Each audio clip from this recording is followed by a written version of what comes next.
All right. Hello, everyone. I'm Andrew from Tulip Valley Farms, and I am happy to introduce you to a great friend of mine as we kick off our podcast series here on Tulip Valley.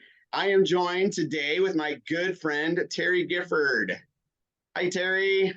Hey, Andrew, thanks for inviting me. So, Terry, if you take a minute and just introduce yourself, a little bit about your background, who you are, what you do, and why you love what you do. Well, my name is Terry Gifford. I'm the owner and caretaker of Willowbrook Manor English Tea House and Farm Stay. It's 4 miles east of Cedro-Woolley. And for people who have been here, people come here all the time. They say, I've lived here for 20 years. I never knew this was here. So I like to say it's the best kept secret in Skagit Valley. So the secret is getting out, and Willowbrook Manor is my home. And when you come here, people feel like they're stepping back in time and back in space as well. The story, well, I'll tell the story a bit later, but it feels like a century-old English estate. And what we do here is we do English tea. Everything that we do here is accompanied with a beautiful pot of tea where guests choose their teacup, and events such as bike tours, English high tea, and overnight stays are just steeped in the tradition of tea. That's awesome. So Terry and I which is going to be a lot of fun. We're just talking about how long this could go. We could talk for hours because we have in fact talked for hours about many and varied things. And so Terry, you also have the distinction of being the Tulip Festival Board president this year. Is that right? Yeah, and I don't really understand exactly how I got there. I I will never tell looked you how you into got it. there. It's the Okay, you curse of tell me. competence, Terry. You don't say no to opportunities to make things better. And so here you are. Not that I was involved at all. I like to let the record show I was not involved in drafting you, but I was so excited when I saw that you were both on the board and then in the leadership position. So Well, what's here's that like? how it happened. Okay, Here's how it yes. happened. Okay, So good start. the vice president last year moved away. I can't even remember how it happened, but they said, will you fill in? I said, sure, yeah, I'll fill in. But what Curse they of didn't competence. tell me is that the vice president becomes the president. So when I honestly, it wasn't until right before our annual retreat that they said, okay, Terry, here's your part of the program. It's like, what? And that's when I realized, oh, I didn't get the memo. But No here I good deed goes unpunished, Terry. Come on. But you know what, honestly, I thoroughly enjoyed it. Sometimes you feel like you can't do one more thing, but it makes me view what the Tulip Festival does with a whole different perspective, and allows me to make connections that I wouldn't make if I was showing up to board meetings and doing my little bit to the whole. Right. Now I've got to stand up and be a pivot person, and a push person, and a bring person, and it feels good. It feels good to make those connections. Absolutely. So and I think a lot of people would be surprised that the Tulip Festival Board president is out of Cedro-Woolley, right? And I'm really excited about that because this is a community wide and party, right? This is a draw for the entire community. When people think Skagit, they do think tulips. How has that been? I mean, you're not a banker in West Mount Vernon or something, that's got this. What have you enjoyed the most about kind of jumping into this big tulip, enterprise because you have a bit of an outside, I'm going to say an outsider perspective, but you have a new perspective to bring to a really a storied and pushing 39-year, what's our anniversary? I can't remember. This is the 40th. This is the 40th. Yeah. So there you go. Yeah. The 40th anniversary of the Tulip Festival. What's that been? So I want to tell you what brought me into it. And I'll tell the backstory in a bit, but it was the Eagle Haven Winery was newly purchased by Daryl Drummond, and he just had a vision. He was a connector of people, and he's thinking, how can we bring more of the Tulip Festival people to East Skagit Valley? Mm-hmm. There's got to be a way to pull them here. And so he gathered all the small businesses that he could, and people, from places out side of the Mount Vernon, Burlington, and LaConner and Portis area, and just said, "Hey, we've got stuff to offer. Let's figure out a way to do this." And brought Cindy and the board president then, can't remember the name, but they came to this meeting, and we started having meetings, and we started doing that.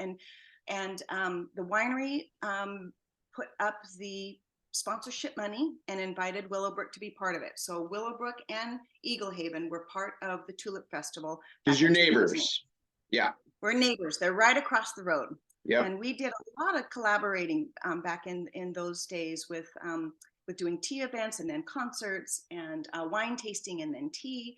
But the Tulip Festival is when the Tulip Festival of 2018 is when I opened the doors to the public. And I have Eagle Haven Winery to thank for that, because they had the vision of providing more opportunities and getting people away from, once they saw the tulips, go out where the traffic isn't so congested, and there's still a lot of beautiful things and amazing experiences to have. You hit the nail on the head. The natural beauty of our community is really unparalleled. I mean, this whole idea, the Highway 20 natural beauty corridor, you name it, you're not going to find a more beautiful stretch of highway in the United States than Highway 20, which of course goes right through Sedro-Woolley. And we often talk about a reason every season to be in Skagit Valley, but really the natural beauty, people might know us for the tulips, but they need to really get to know us and come back and visit for everything else that we offer, right, every season, which is pretty spectacular. And it takes visionaries.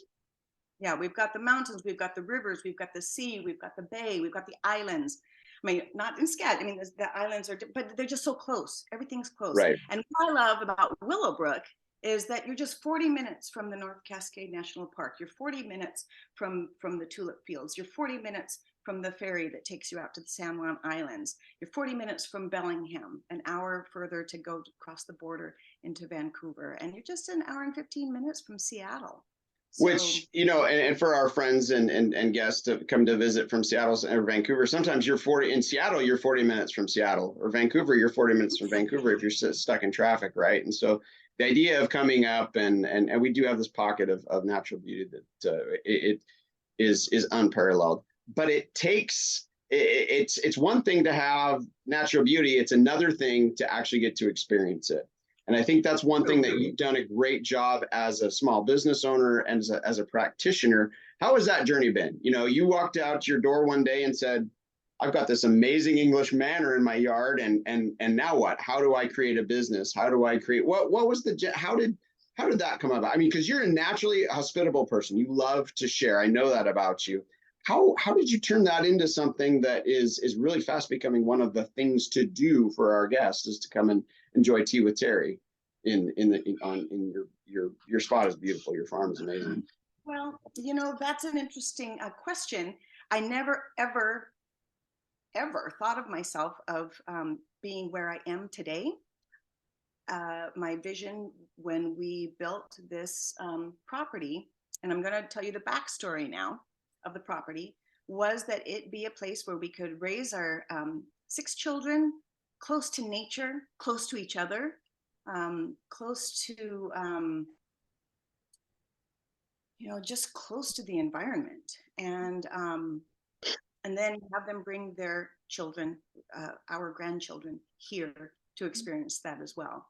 So in 1996, my former spouse, Matt, and I, we lived in town, but we purchased this 9-acre piece of property right along the Cascade Trail.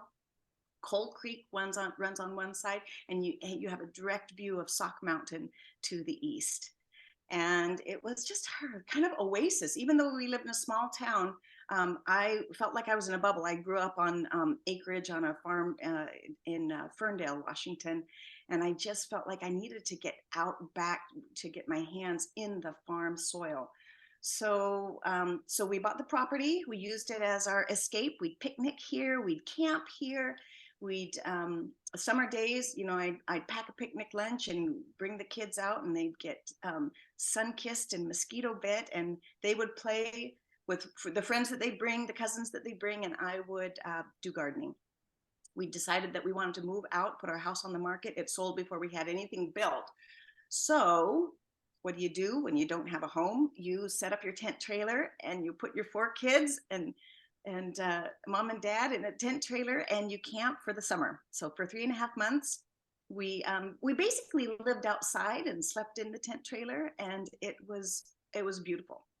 I loved it because I didn't have any housework. I didn't have to vacuum. I didn't do dishes because Well played, Terry. Well played. the Yeah. Santa Can man came every Tuesday to clean the bathroom. And so I really realized, wow, I think I like this. But anyway, we built the garage. So we spent those 3.5 months building the garage, and we moved our family into the garage. It's a very large garage. My friends called it the Garage Mahal, but it was still Mhm. very industrial living. And it actually has the old Bellingham High School gym floor in it. Oh, way They were cool. remodeling the Bellingham High School, and at the restore there was the middle section with a big red circle that says Oh, BHS. I want that. that's And we awesome. put it up there. Now, I remind you, I'm a Ferndale graduate. Bellingham was our rival. Oh, I But see. guess what? Yes. I got the floor. That you So own it. anyway, You actually own that piece of earth. Yeah, let the record show. right, right. Oh, and you know Vivian Smallwood. She told me that she played basketball on that floor. Oh, So I nice. just think of Nice. all of the history of there, Yeah. and prom dances and pep rallies, and I raised my children for 5 years on that floor with lots of positive juju. So So anyway, cool. the last 2 years of those 5 years, we began building what is now called the Manor, and we moved into that. And Matt spent 5 years doing all of the wood trim. He built all the interior doors. We did as much as the building Yeah. of the house as we It's could exquisite. ourselves. Yeah, it really In is fact, you can see the remarkable. wood. You can see the wood behind me there, and yeah, it was just we're project people. Matt and I were an incredible team working on projects, and I kind of let him do all of the woodworking while I kind of managed everything else. And but as many love stories go, um, Matt and I divorced. The relationship did not continue, but the love did. Hmm. And so together as a team, he raised the money, I raised the kids here on the farm. But in being a single mom, which I never thought I would be, I thought I mean, it's like, okay, what do I do? Eventually, I will have to find a way to have this farm sustain itself. Hmm. It's like, what do you do? This is a big thing, and it's like ooh, I don't know if I can do it. It was really frightening. So I put my back into the vision of having it be a wedding venue. And every summer, the kids and I would do a chunk of landscaping to that end. And when I finally got about 6 years of landscaping projects done, I thought, I'm ready to go to the county and say, here I am.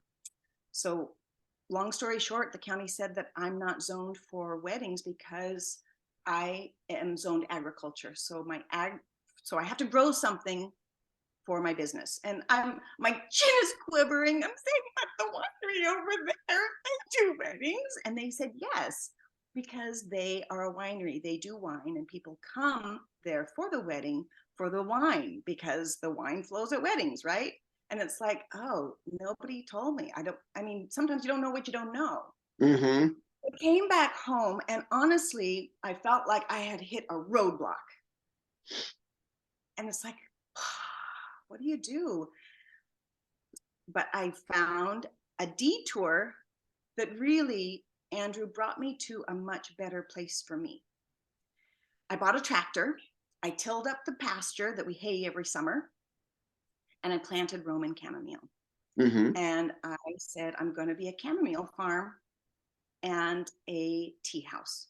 Right. And it's been the best. It's been the best thing. I almost want to go and kiss the county on both cheeks for guiding me to this place, because it's a much better fit. I'm Hmm. Large crowds I don't do well in, but intimate gatherings where I can nurture people with a cup of tea There you and go. yummy, yummy, yummy treats, all made with lots and lots of love, in an ambiance that feels like it's removed from the hustle and bustle of society. It's a gift. It's a gift to me, and it's a gift to the people who come. So 2000. So remember when I talked about Eagle Haven? It had Yeah. just been purchased, Hmm. and that's when I was pulled in, and they said we're going to do this tulip festival. Okay, now or never. And I tell you what, the tulip festival has been a gift as well, because they bring people from all over, and when people come for the tulips, they want something else. They want to stay for the day. They want something to eat. They want to see other things. And many people are passionate about tea, and they find me and they come and they make it an annual thing. And it's a and but backing up, I remember when I had the knock or the bell that was rung at my door for the very first people, and I've got my hand on the door, and I'm just thinking, what am I doing? This is my home. I still have children here. I Right. like total strangers are coming in. But I opened the door, and those people were people from Palmer, Alaska, where my mother had gone to high school. And it was Oh, like welcoming old friends. And from then on, I knew that it was going to be good. So I that's so answered cool. that question with 5 minutes. Do you have Which another is question for awesome. me?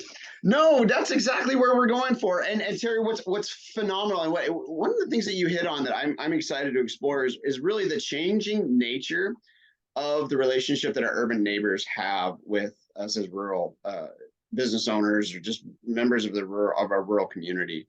Right. I think, it's a tale as old as cities, the idea that the farms grow what the cities need, but that is changing, right? The relationship that people have, and by people in general, let's just talk about our urban neighbors that come to visit Skagit Valley. They come for the beauty, right? They hear about all the color that we have, and then they have an opportunity to be surprised and delighted and to slow down and unpack that for me as people come out onto your farm. I think in some ways they may have an expectation of what it might mean to take tea somewhere, but the fact of the matter is, until you did this, it wasn't an opportunity that was that was availed to people to come to take tea and on the doorstep of the North Cascades. How's that been? Right. I what's been interesting is that tea itself is a beautiful thing. You know, my very first tea that I went to was My Cup of Tea here in Mount Vernon. It was when it was in El Grano, Uh-huh. the tower Yeah. there in Vernon. Now it's an adorable house on Old Main Street in Burlington on Fairhaven Avenue. And Dena Kalpua said, Terry, you've got this tea business. Have you ever gone to tea? I said, no, I drink a lot of tea. I've never been to tea. She says, we're going. And she took Yeah. me there. And I just thought, it honestly, it's care. Yeah. Tea is a form of care. It's gentle, it's soothing, it's connecting, because you connect with the person you're with, or if it's yourself, you just connect with yourself as you just drink something that's so warm and delicious and nurturing. And I felt that when I was at My Cup of Tea. And so now I have this privilege to do that, but it's also surrounded with all of these evergreens that Matt planted, species of every different kind of variety. And then you've got the pastoral views with our neighbors' cattle in the distance, and you've got the Cascade Mountains there in their majesty in the distance, and the foothills all around us. And you feel a peace. And I find that when people come here, they do feel that, and they remark on that. They said, oh, it just feels good. But I notice also that people who have some kind of challenge in their life, maybe a piece of them is broken, they come here and they say, this is a place of healing. Mm-hmm. And I have to say that this has been my healing ground. And Mm. I'm grateful for the privilege to be able to share that with other people who might come and just need a space to walk and wander and feel well. Right. And so so Well, that's what I love. and Terry, kudos to you because you had such a huge part in creating your space to heal. I love that for you. I love that for people that are able to come out to be able to say, you took pieces of what you had that was your dreaming and really created something different, and people are responding to that. You're able to, and so you're able to I love the idea of being able to take this idea of peace and prosperity and bring them together in a way that is it's steeped in symbolism, but it's also really authentic for you, right? Well, and also, Andrew, I want people to know that even though relationships may not continue on as they began, it doesn't mean that, what do I want to say? All relationships began with love. Mm-hmm. And I feel that somehow we need to find ways that even when the close connections of that love, like living under a same roof, Mm-hmm. when that can't happen anymore, the love must continue. Mm-hmm. And that's what I appreciate about Matt and I, is that we figured out a way to manage through stuff, Right. but still work together to continue the creation of what we started out with, you know. So And that's that is, also a very subtle theme. It's not that yeah. something that I really even ever speak, but that's what people feel when they hear the story. Right. Well, and I think there's a huge opportunity in that same theme, even in our own community, as there are people who are, who cannot wait for spring every year in the Tulip Festival, and the between 300 and 500,000 people that descend on the valley to really celebrate spring. And there are a lot of people that wish that they would just, that people would leave us alone. Right. And so the changing nature of this relationship that we have with our neighbors, but the fact of the matter is that we do rely on our urban neighbors for a lot of things, right? There are policy decisions, there are revenue opportunities, there are business models that are really created around how we can work together to create this peaceful and prosperous future for everyone. And it wasn't the way that a lot of us woke up thinking that it was going to be. Right. And it requires some courage. It requires creativity, and really you've embodied both of those. And so I love that about you. I love that about your business, and I love that about that's the same spirit that you bring to the Tulip Festival Board. And that's why, Andrew, I appreciate you saying that, because I think that's why I've really enjoyed reaching out to farms like yours, like Tulip Valley, and working with Tulip Town, and visiting Rosengarten and meeting their family there. And Garden Roslyn, what a fabulous story there. And being a small voice that says, wow, look at what's happening here. Look at, and telling people to come and feel the heart of each one of the farms, because each farm speaks a different story. Mm-hmm. Each farm has something that's uniquely theirs. And again, that, like you're saying about this urban relationship of, we've got these big farms, we've got an influx of people, so 350,000 people coming to the tulips. That's a lot for the locals to swallow sometimes. Right.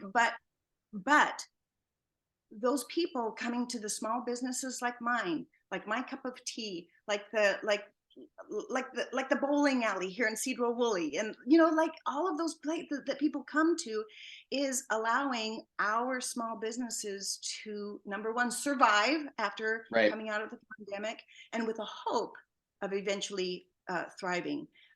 April is my busiest month, as I'm sure it is for many of the farmers that depend upon the Tulip Festival bringing people to their farms. Not only the tulip farms, but you've got like Shoe Farm that does their amazing pies. You've got all of these other farms that say, we're opening our doors to what our family has done, and we want you to feel the goodness of this farm to table experience, not only for the farm, but for the restaurants that do the same.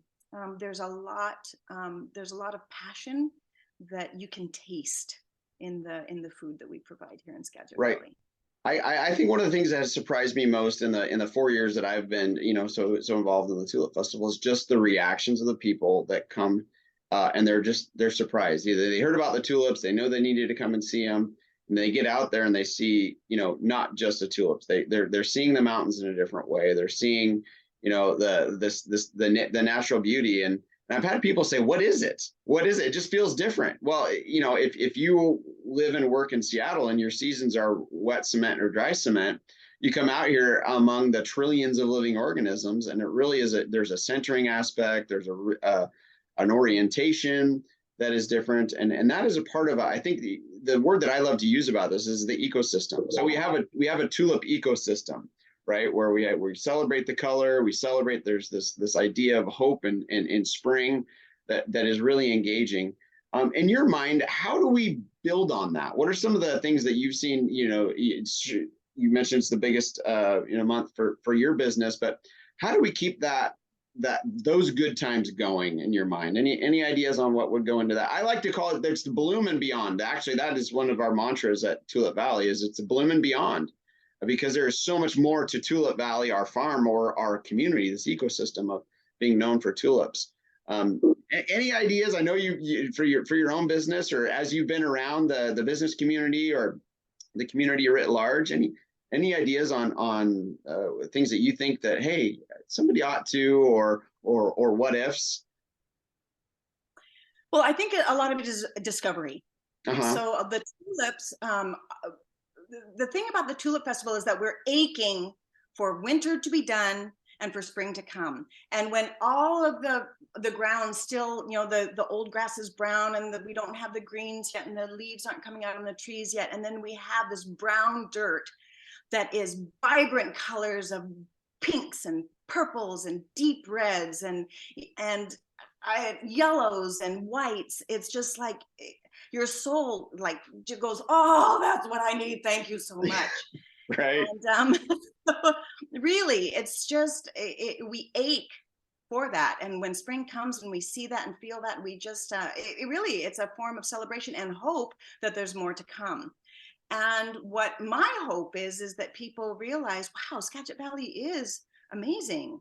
And it's the discovery not only of the tulip fields, but of that Highway 20 that takes you up into the North Cascade National Park, which is another best kept secret of Right. the Northwest. You know, everyone goes to Olympic National Forest and Mount Rainier and stuff, but maybe I shouldn't say it too loud, because I really do like the fact that we kind of have it a lot to ourselves.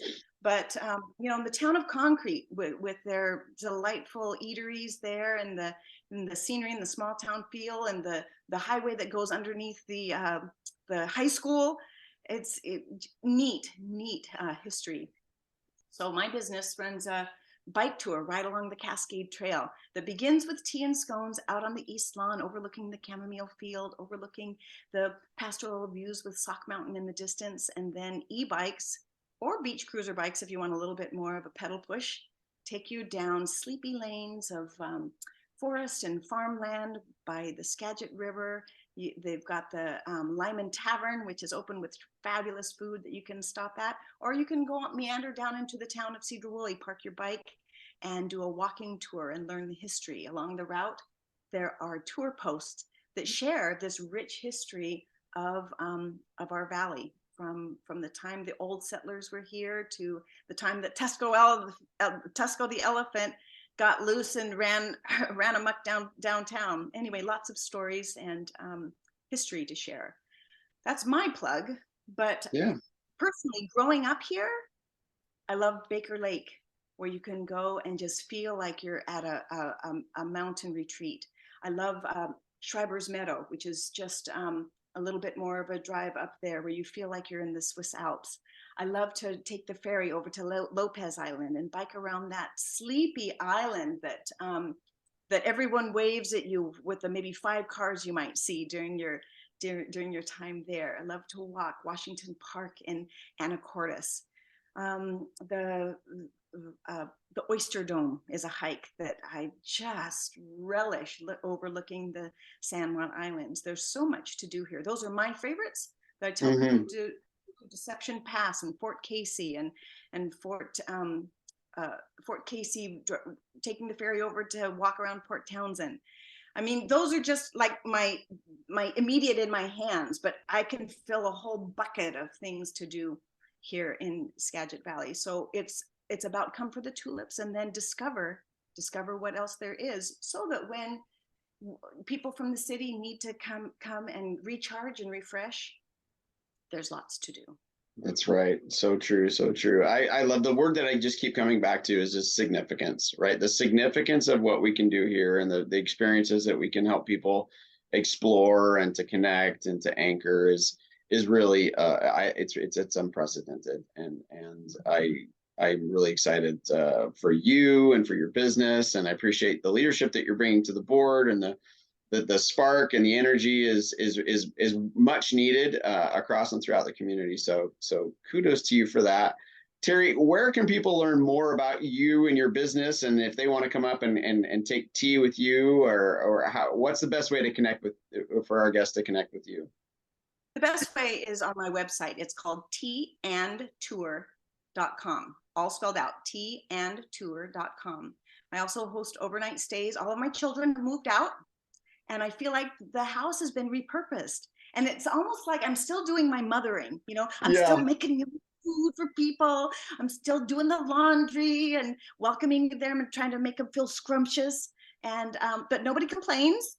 Right. And I pay for it. It's kind of like I get the best of both worlds. Oh, but fantastic. I always book the main holidays off so that if my children choose, they can have a staycation here at home. And we do brilliant. our slow Sundays where they come and we have tea and we just make everything slow down and just relish time together. So teaandtour.com is my website. I do have a Instagram and Facebook page, which is at Willowbrook Manor. And I do a lot of posting of my geese. I got geese. They were given to me from my neighbors, and I've decided I really, really like geese. Oh, yes. Holly wants geese now. Earl and Gray, their names were Cheese and Quackers when I got them, and I asked the owners if I could change it to Earl and Gray so it would be more conducive to a tea house. Yes. And, yeah, you've got your mascots now, and they are fabulous. Yes, they are. That's great. Well, Terry, thank you so much for taking this time with us and our guest, and to talk about your place in Tulip Valley and the work that you're doing on the Skagit Valley Tulip Festival Board, and as the founder and the chief tea provider and experience expert there on your farm. I really encourage people to, and nobody better. Now, she hit the high points, but if you really want to know where the best parking lots are at, you're going to have to go out and visit with Terry, because she is somebody who having grown up here, will say, hey, Terry, where's a good place to go for a hike? And she knows them all like the back of her hand here in the North Cascades. And so super excited. Yeah. Andrew, thank you for inviting me. I appreciated this little visit and time to share. And I appreciate what you do. I appreciate the voice you're giving for our agriculture community and for our area. It's a beautiful thing. You're very kind. Thank you. Well, I'm Andrew Miller, and this is Tulip Valley, and we're really excited to continue to share these stories of Tulip Valley as you come to explore our neighborhood and enjoy connections and significance, perhaps as you've never had before. So thank you for your time. We'll see you. All right. Stop.